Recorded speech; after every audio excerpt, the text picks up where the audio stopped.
Salut à tous, bienvenue dans Prolongation, l'émission qui prolonge le débat autour des matchs et de l'actualité de l'OGC Nice qu'on continue d'analyser, commenter, décortiquer en long, en large et surtout en travers. Semaine après semaine, on retrouve notre horaire et notre jour habituel de lundi avec au sommaire de cette émission Lorient-Nice. Merci pour la sieste, messieurs. Match de 15h, c'était compliqué de tenir et d'aller jusqu'au bout, mais on l'a fait parce qu'il fallait bien parler de ce match et on l'évoquera, cette rencontre et ce match nul, un but partout entre Lorient et Nice. Et puis dans la deuxième partie de cette émission, on évoquera cette saison, une saison pour quoi faire. Elle va forcément servir à quelque chose cette saison, au moins à ne pas répéter les mêmes erreurs. On l'évoquera avec nos invités du jour qui sont déjà connectés à ce plateau. Ils sont en place, en pleine forme, je l'espère. Alex de Castro est avec nous. Merci Alex d'être encore une fois sur ce plateau, même virtuellement. C'est un plaisir de pouvoir échanger une nouvelle fois avec toi. Comme d'habitude, le plaisir est partagé. Salut Seb, salut tout le monde. Salut Alric aussi, qui après une petite semaine de convalescence, il est moins blessé qu'Atal et c'était plutôt facile. Il est de retour. Comment ça va Alric ? Salut à tous, écoute, ça va mieux, je suis prêt à distribuer les tacles qu'il faudra et j'espère que vous êtes prêts et que le gym est prêt aussi. Oui, aussi. On est tous prêts, même Nicolas est prêt, lui c'est une grande première, supporter du gym. Merci Nicolas d'être avec nous. Hello à tous, merci de m'accueillir. C'est une thérapie de groupe, c'est ça ? C'est exactement ça. Exactement ça. On va essayer de retrouver le sourire, même si c'est pas facile en ce moment avec l'OGC Nice. Mais on va rentrer dans le vif du sujet avec ce match et ce point du match nul ramené de Lorient. Parce que oui, l'OGC Nice a ramené un point. C'est un petit miracle, mais quelle purge. Alex, on va peut-être commencer avec toi. Ça a été difficile de franchir un palier dans l'ennui, mais c'est vrai que ce Lorient-Nice ne va pas nous laisser un souvenir impérissable. Comme chaque semaine, j'ai envie de dire, quel match cette saison va nous laisser un souvenir impérissable ? Là, comme ça, peut-être que ma mémoire me joue des tours, je n'en vois aucun. On est d'accord ? Encore une fois, on a vu un OGC Nice peu brillant, mais que cette équipe ait des carences et qu'elle ait du mal à créer du jeu, moi je veux bien l'entendre. De toute façon, je pense qu'on a déjà beaucoup débattu. Cette équipe n'est pas capable, n'a pas le niveau pour assumer de grandes ambitions dans le jeu.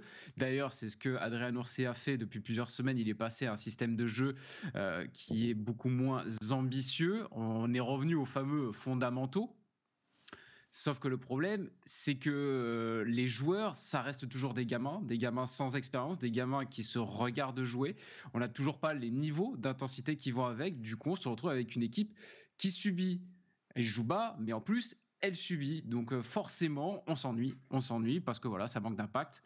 Ça manque d'énergie, ça manque de plein de choses en fait. Même en termes de technique, ça joue pas suffisamment vers l'avant. Il y a énormément de choses qui sont à revoir dans cette équipe, mais est-ce qu'on peut proposer mieux cette saison avec cet effectif ? Chaque semaine, j'ai bien l'impression que la réponse est non. Oui, et on va vers cette fin de saison en se disant que les matchs ressemblent les uns aux autres. On va revoir peut-être le tweet que vous avez aperçu et ça rejoint un petit peu ce que disait Alex. Je vais faire réagir Alric aussi sur ce tweet d'un supporter qui a réagi sur le compte de prolongation. Voilà, plus que le résultat qui frise le miracle, la prestation collective est encore une fois pitoyable. Aucun changement de rythme, pas de jeu vers l'avant, possession de balle absolument stérile. On fait jeu égal avec une équipe qui a de fortes chances de caler à partir de là. Effectivement, Alric, pour analyser des matchs, encore faut-il qu'il y ait des choses à analyser. On se pose la question après ce Lorient-Nice, qu'est-ce qu'on va bien pouvoir dire de cet OGC Nice-là, encore une fois ? Tu sais, j'aime bien la formule qui consisterait à dire plus rien que rien, c'est quoi ? Moins rien que rien, c'est un petit peu, c'est ce qu'on a vu en seconde mi-temps où il y a eu un but, donc c'était forcément mieux que la première mi-temps. Mais alors la première mi-temps, on frise le néant. Ce niveau de vide était incroyable. Après, on va dire que quand j'ai entendu l'interview d'après-match de Alexis Claude Maurice, il a reconnu honnêtement qu'ils étaient passés au travers du match et que lui, le premier, avait fait une prestation médiocre. On la voit, la déclaration d'Alexis Claude Maurice, d'ailleurs. Nous sommes passés à travers, nous pouvons être contents du match nul. Il nous a manqué un peu de tout aujourd'hui, de la hargne défensive et de la maîtrise avec le ballon.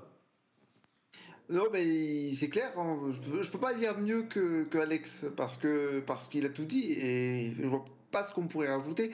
C'est comme ça chaque semaine et je pense que à chaque fois je me dis qu'on peut pas faire pire et à chaque fois j'ai l'impression qu'on peut aller encore plus loin dans l'ennui et là Ouais, j'ai eu du mal hier, j'ai eu du mal. Je vais faire réagir Nicolas. Est-ce qu'il a réussi à aller au bout de ce match sans s'endormir à l'heure de la sieste, hein? C'était quand même un calvaire. Mais Nicolas, on parle de ce manque d'enthousiasme, de motivation peut-être. Il manque tellement de choses à cet OGC Nice. Quel est ton regard sur cette rencontre et sur ce match nul? Ce point ramené de Lorient, parce que l'OGC Nice peut tout de même s'estimer heureux de ramener un point.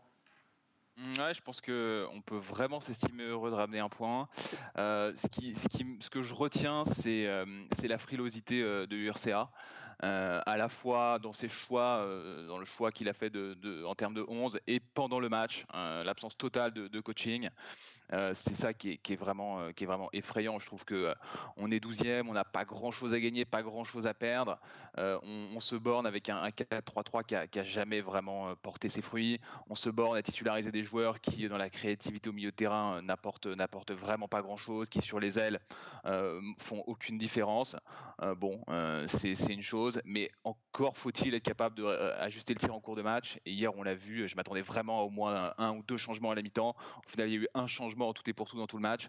Donc non, ça envoie un mauvais message à nous, supporters, et ça envoie un mauvais message, je trouve, à des joueurs qui, en vrai, sont peut-être pas meilleurs que les autres, mais en tout cas pas pire. Je pense à des Endoy, des Trouillet, des Selouki, pourquoi pas aussi. Bref, des joueurs qui, dans un match comme celui-là, à 20 minutes, 15 minutes du terme, auraient eu totalement leur place sur le terrain pour au moins tenter d'apporter un peu de peps. Voilà, bon, c'est juste incompréhensible pour moi de toujours s'appuyer sur des joueurs qui, semaine après semaine, nous déçoivent, et d'avoir un coach qui est juste pas capable d'apporter quelque chose d'un peu différent. Alex, on va la revoir cette compo. Est-ce qu'il a beaucoup de choix, Adrien Urcea, en ce moment? Est-ce qu'il pouvait faire mieux? En tout cas, il semble, lui, rester dans ce système qu'il affectionne depuis maintenant quelques rencontres. Il a ses hommes aussi, mais les blessures, les méformes font qu'il n'a pas non plus pléthore de choix sur le banc de touche. Je pense même pas que le problème se situe sur tel joueur à tel poste ne va pas. Le problème, c'est qu'il y a un gros manque au niveau du collectif. Il n'y a pas de collectif.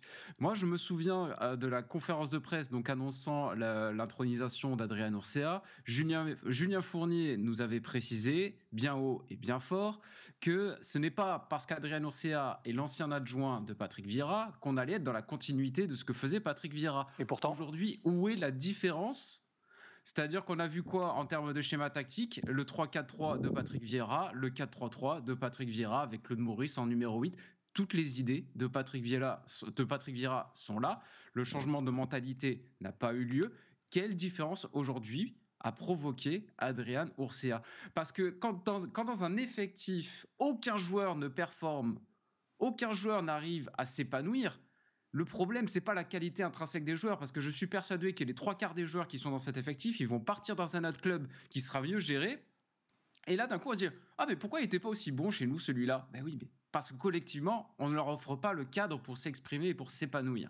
Et aujourd'hui, ce cadre n'a pas changé avec l'arrivée d'Adrien Urcea. Nice a fait à Paris avec ce coach, certainement séduit par l'idée de faire confiance à l'ancien adjoint de Lucien Favre plutôt qu'à l'ancien adjoint de Patrick Vieira, parce que je pense qu'il est beaucoup plus identifié à Lucien Favre, Adrien Urcea à la base.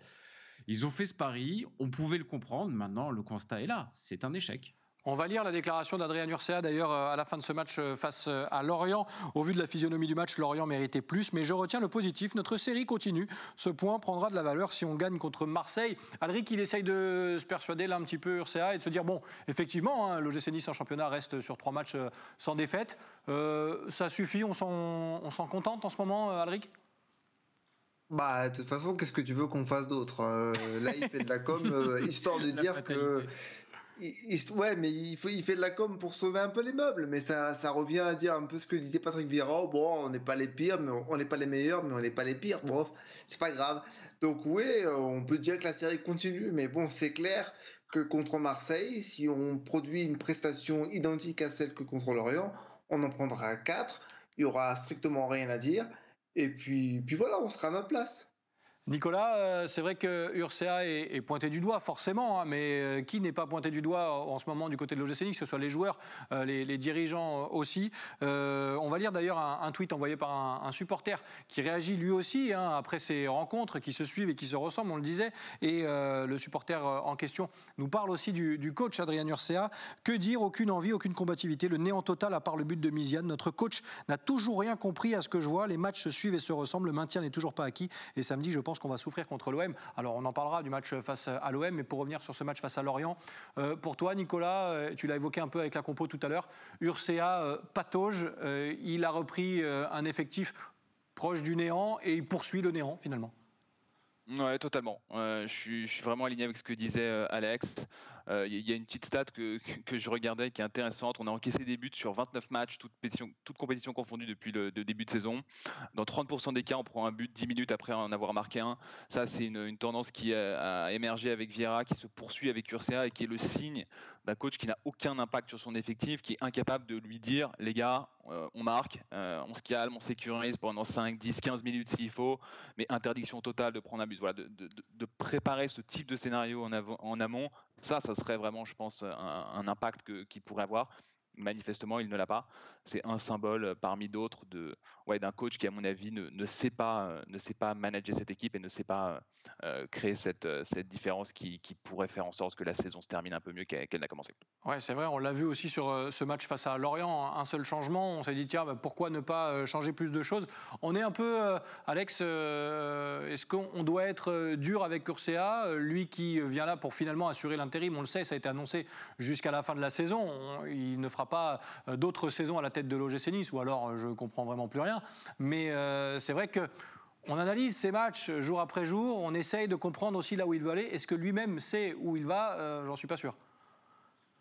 Bon, j'ose espérer quand même qu'il a une idée derrière la tête. Maintenant, pour l'instant, ça ne prend pas. Maintenant, effectivement, c'est compliqué de tomber sur Adrien Urcea. C'est un coach novice en tant qu'entraîneur principal. Il a eu une très très courte expérience comme entraîneur principal en Suisse, au Servette Genève, il me semble, ouais, si ma mémoire est bonne.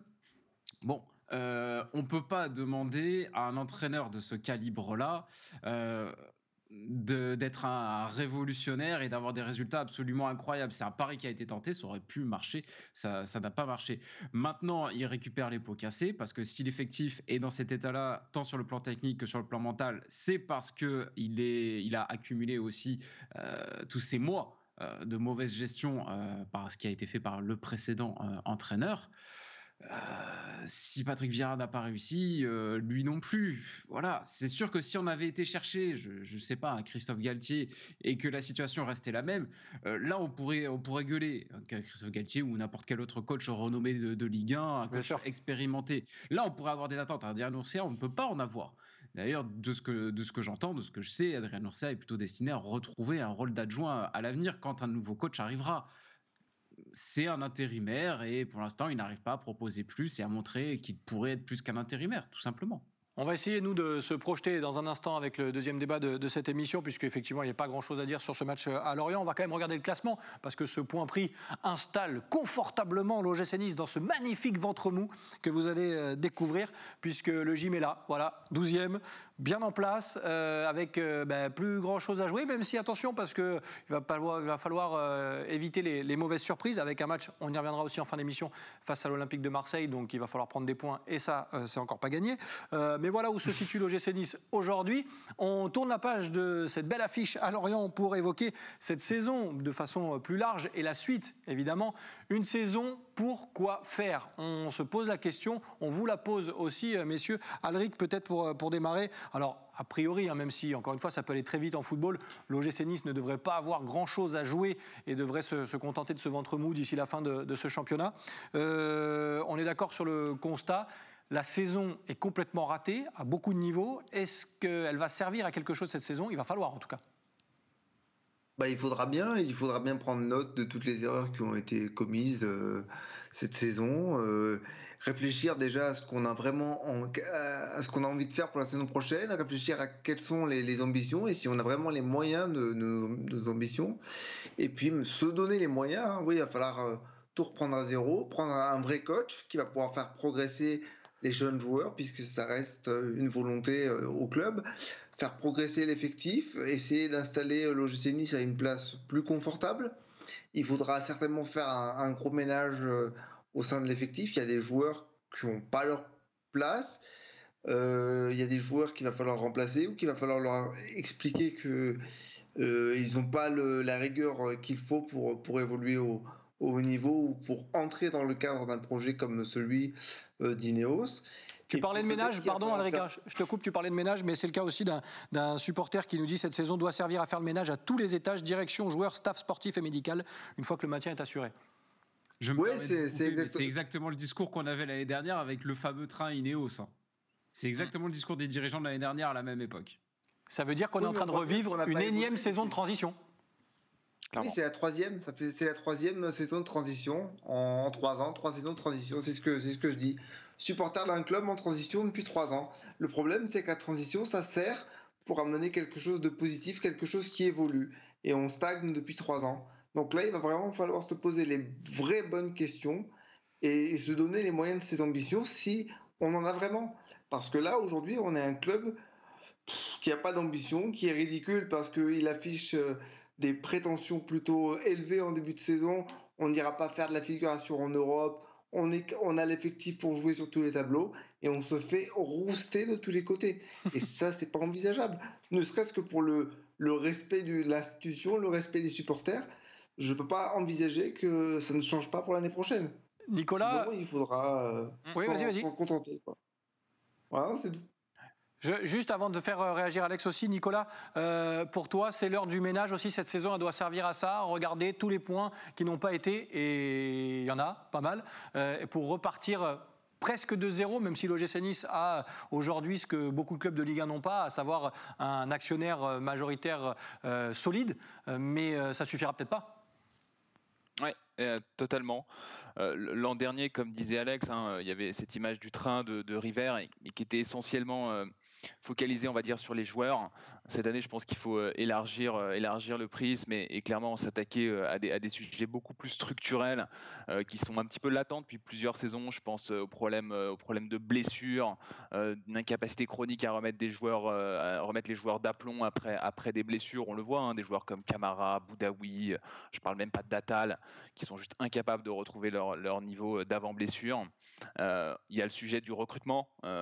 Aujourd'hui, quand on pense au succès de la doublette River-Fournier, on pense à Seri, on pense à Ben Arfa, mais bon, ça c'était quand même il y a 5 ans minimum maintenant. On est plutôt sur une tendance à l'accumulation d'échecs sur plusieurs saisons maintenant, et cette saison le confirme, avec des recrutements vraiment ratés comme Bambou par exemple. Donc il y a un énorme sujet, un énorme chantier à ouvrir à ce niveau-là. Et enfin, je pense à la problématique des jeunes. Là pareil, je trouve qu'il y a un décalage énorme entre le discours où on nous dit on fait venir des anciens, des Vairua, des Faé, des Varro, etc. Et derrière, on est incapable de mettre en valeur des jeunes du club, voire, et personnellement ça m'a quand même pas mal choqué, on les pointe du doigt au premier chef comme Pelmar cette semaine dans la presse. Alors je dis pas qu'il est parfait, je suis pas dans le vestiaire, mais je trouve ça hallucinant que l'un des rares Niçois formés au club soit ainsi pointé du doigt, alors que des jeunes du même âge qui eux accumulent les matchs sont pas forcément exempts de tout reproche. Et voilà, et on a les précédents qui commencent à faire mal aux supporters, des Sarr, Boscagli, Perrault et j'en passe, où là il y a un vrai sujet, je pense, à regarder, qui est qu'est-ce qu'on veut faire de nos jeunes, quelle chance on a envie de leur donner. Et en tant que supporter, j'accepterais encore plus facilement, je pense, que l'équipe galère et ait du mal si sur le terrain j'ai des jeunes formés au club. À l'inverse, supporter cette équipe semaine après semaine avec des jeunes certes, mais qui viennent d'ailleurs et qui n'ont pas forcément cet attachement au club, personnellement ça me pose un problème. Et beaucoup de joueurs prêtés notamment. Alex, on parle d'une saison ratée à beaucoup de niveaux, pour ne pas dire à tous les niveaux. Il va bien falloir qu'elle serve à quelque chose cette saison. Ça va être compliqué de trouver des bases pour construire quelque chose la saison prochaine, tant c'est le néant chaque semaine. Maintenant, je ne suis pas forcément partisan d'une énorme lessive cet été, paradoxalement. Déjà parce qu'il y a beaucoup de joueurs qui vont partir de façon très naturelle puisqu'ils sont prêtés.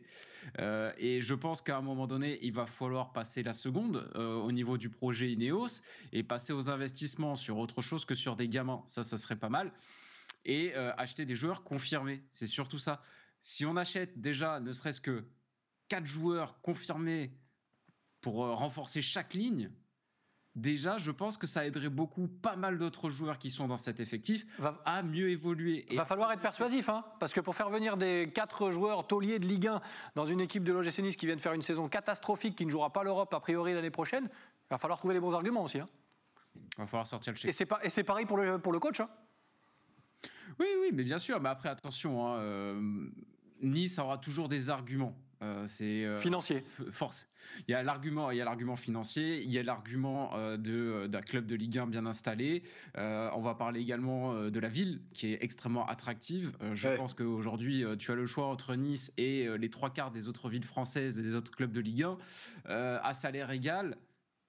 Tu n'hésites pas trop, tu vas plutôt à Nice. Ouais, c'est vrai. Ça aussi. Il y a quand même des arguments à faire valoir du côté de Nice, même après une saison compliquée. Regardez, on était au fond du trou et pourtant, Nice a quand même réussi à convaincre des Todibo et des Saliba qui jouaient dans des clubs pourtant bien plus importants. Enfin, qui appartenaient à des clubs bien plus importants. Donc la possibilité, elle y est. Elle y est, d'autant plus que justement, avec l'étiquette Ineos, il y a une étiquette qui traduit une vraie ambition encore aujourd'hui. On peut encore croire au projet Ineos. Aujourd'hui, il est à la ramasse, il faut le dire clairement, il est complètement à la ramasse, mais on peut encore y croire parce que c'est encore assez récent. Maintenant, on a eu de cesse de nous rabâcher que ce n'était pas un projet PSG où donc Ineos allait lâcher des centaines de millions d'euros sur le marché des transferts. Ça, je pense que ça a été très très bien compris par tout le monde. Mais il y a quand même un monde entre faire un projet PSG Qatari avec les fonds illimités et un projet réfléchi avec des investissements concrets et réfléchis. Parce que si à chaque fois qu'on doit faire un recrutement à 20 millions, voire plus, on freine des 4 fers, c'est pas possible. Regardez ce qui est fait du côté de Lille. Quand ils doivent mettre 25 millions d'euros sur Renato Sanchez, ils le font. Voilà. Lille, c'est le meilleur exemple à suivre. Au début, ils ont fait exactement la même chose, c'est-à-dire qu'ils ont commencé à faire venir des wagons de gamins. Ça n'a pas marché. Pourtant, ils avaient Marcelo Bielsa comme entraîneur. Ça n'a pas marché parce que la politique sportive ne marchait pas. Ils sont allés chercher Christophe Galtier qui était beaucoup plus adapté pour cette politique. Ils ont recruté des tauliers, des cadres. Ils ont même fait confiance à des joueurs comme Burak Yilmaz ou José Fonte qui ont bien passé la trentaine, mais qui par contre en termes de professionnalisme sont des modèles. Et bizarrement aujourd'hui, ça roule. Et des joueurs qui étaient en difficulté au tout début du projet, aujourd'hui ils s'éclatent ou alors sont déjà partis pour 80 millions d'euros en première ligue. L'exemple à suivre, il est là. Bon, c'est vrai que Lille intéresse beaucoup. D'ailleurs, c'est pas pour rien que quand on parle de coach à Nice, certaines voix s'élèvent pour proposer Christophe Galtier. Mais c'est vrai que voilà, c'est pas encore gagné pour faire venir un coach de cette envergure. Même si, on l'a dit et tu l'as dit, Alex, l'OGC Nice aura des arguments. Il nous reste 3 petites minutes. On va se projeter vers Marseille avec Alric d'abord peut-être ce match face à l'Olympique de Marseille, un Olympique de Marseille qui commence à retrouver quelques couleurs, on va dire, avec Sampaoli. Mais ça va être compliqué encore une fois pour l'OGC Nice. On va regarder deux, trois petites infos sur l'adversaire, le prochain adversaire des Aiglons, à savoir donc l'Olympique de Marseille. Et vous allez le voir, la série est plutôt bonne. Une seule défaite sur les 7 derniers matchs de Ligue 1 pour l'OM. Et puis le gym ne s'est toujours pas imposé depuis 2016. On se souvient, c'était l'entrée de Mario Balotelli, son premier match à l'OGC Nice. Depuis 2016, l'OGC Nice n'a pas battu l'OM à l'Allianz Riviera. Quand on connaît les performances de Nice cette année à domicile, Alric, on le prend comment ce match ? On le prend comme tous les matchs chaque semaine. Moi, j'ai même envie de te dire que peu importe l'adversaire, maintenant il faut essayer de sauver les meubles, essayer de montrer un semblant de quelque chose. Alors c'est utopique parce que on aura la même équipe chaque semaine avec les mêmes lacunes, avec les mêmes difficultés. Mais j'ose espérer que voilà, ne serait-ce que par amour-propre des joueurs, on verra plus que ce qu'on a vu contre Lorient. Je veux dire, peu importe. Moins c'est compliqué, moins il ne faudrait pas y aller, quoi. De sauver le club, essayer de se sauver mentalement, essayer de montrer qu'on peut jouer au football. Les joueurs ont de la qualité, c'est juste que là, effectivement, ça fonctionne pas. Et il y a trop de... Mais voilà, je pense que si on montre pas autre chose que contre l'Orient, on prendra une rouste et ce sera sans conteste. Nicolas, est-ce que, en quelques secondes pour terminer, ce match face à Marseille, Alric le disait, chaque semaine finalement les matchs se suivent et on attend quelque chose pour finalement rien. Est-ce que quand on est supporter aujourd'hui, on attend encore quelque chose de cette équipe ? Non, franchement non. En ce qui me concerne, je pense que voilà, la fin de saison va être assez douloureuse. Ce que j'aimerais, c'est qu'ils parlent moins, tous collectivement, qu'on arrête avec ces intentions, ces déclarations d'intention avant, pendant et après les matchs, et qu'on voit juste les faits. Ça, c'est la première chose que j'aimerais voir. Et la deuxième, c'est qu'on donne leur chance à des joueurs qui, franchement, sont pas pires que les autres. En tout cas, à mon avis. Encore une fois, je vais reciter les mêmes, les Trouillet, les Ndoye, les Selouki. Voilà, à mon avis, c'est des joueurs qui peuvent pas faire pire que ce qu'on a actuellement sur le terrain, notamment dans la créativité et l'animation dont Ursa est pourtant un professeur. CF, l'interview qu'il a fait sur le site, voilà, je pense qu'il y a vraiment matière à au moins tenter quelque chose. Alex, pour terminer, je te donne le mot de la fin en 30 secondes. Marseille qui retrouve des couleurs, l'OGC Nice qui est capable de tout, mais surtout du pire cette année. À quoi s'attendre là pour le prochain match ? Compliqué, hein. À quoi s'attendre ? J'ai pas l'impression que cette équipe ait franchement le caractère pour nous proposer quelque chose. Après, peut-être que le fait que ce soit un derby, le caractère particulier de ce match peut les aider à se transcender, ne serait-ce que sur une rencontre. Mais si c'est le cas, j'espère qu'ils auront la décence de ne pas trop bomber le torse et de continuer à travailler jusqu'à la fin de la saison pour essayer de se rattraper. Parce que clairement, après c'est tout à fait personnel bien sûr, mais j'attends plus qu'une victoire contre l'OM pour me dire ah bon ça va finalement. Il y a quand même quelque chose à espérer, il y a quelque chose à retenir de cette saison. Bon, il n'y aura pas grand-chose. De toute façon, quoi qu'il se passe contre l'OM, c'est vrai qu'on en a parlé de cette saison. Et mine de rien, voilà, on se dit chaque lundi après lundi, mais comment on va faire pour parler du gym pendant une demi-heure ? Eh bien, on vient de le faire, messieurs. Donc bravo à tous les trois, parce qu'on continue d'analyser, de commenter, de décortiquer, comme je le dis à chaque fois, même si parfois c'est pas évident. Mais merci à tous les trois d'avoir été présents virtuellement sur le plateau de prolongation. Merci Alex, à très bientôt. Avec grand plaisir, Seb, à la prochaine. À la prochaine, merci Alric, merci Nico aussi, merci bravo pour cette première. Et puis bien sûr, vous nous écrivez sur le compte de prolongation qui s'est affiché pour participer vous aussi au débat, parce qu'il y a encore beaucoup de choses à dire et on débriefera le match face à l'OM lundi prochain. On sera là. Merci de votre fidélité, agréable moment sur les antennes d'Azur TV et on se retrouve très vite pour parler du gym. Bye bye.